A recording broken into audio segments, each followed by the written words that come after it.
What's up for May? The planets of dusk and dawn, a lunar eclipse, and the Coma star cluster. May begins and ends with a couple of great planet spotting opportunities. On May 2nd, look to the west about 45 minutes after sunset to find Mercury about 10 degrees off the horizon, accompanied by a slim crescent moon. Just to the south of the moon is brilliant red giant star Aldebaran, which should be roughly the same brightness as Mercury. And by the way, this is the only chance to spot a naked-eye planet in the early evening until August. Then, in the last week of May, you can watch each morning as Jupiter and Mars get increasingly close in the pre-dawn sky.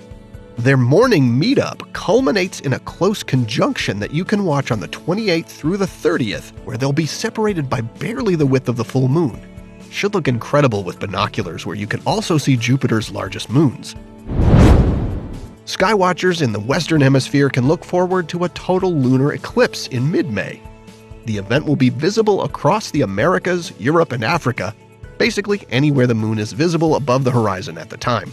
The visible part of the eclipse begins about 10:30 p.m. U.S. Eastern Time on May 15th, with totality starting an hour later and lasting for about an hour and a half. Those in the eastern U.S. will see the eclipse start with the moon well above the horizon. For the central U.S., the eclipse starts about an hour and a half after dark, with the moon relatively low in the sky. On the west coast of the U.S., the moon rises with totality beginning or already underway, so you'll want to find a clear view toward the southeast if viewing from there. Now, lunar eclipses are the ones that are safe to look at directly with your eyes or binoculars or a telescope, unlike solar eclipses.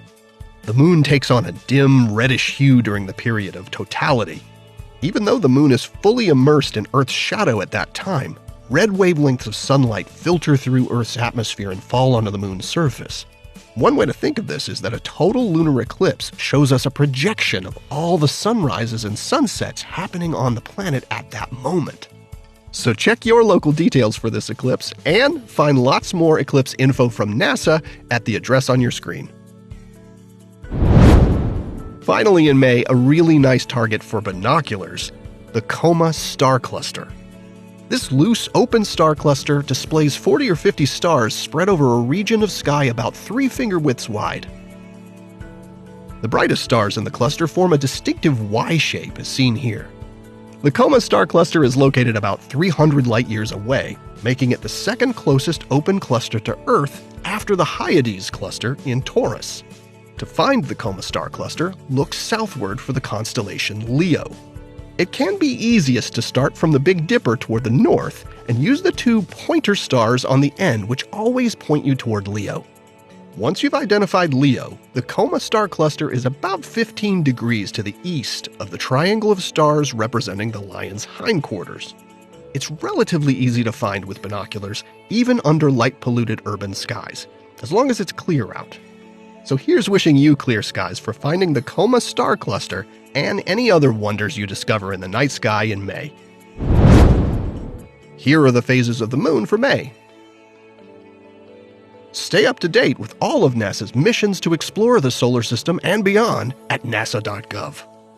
I'm Preston Dykes from NASA's Jet Propulsion Laboratory, and that's what's up for this month.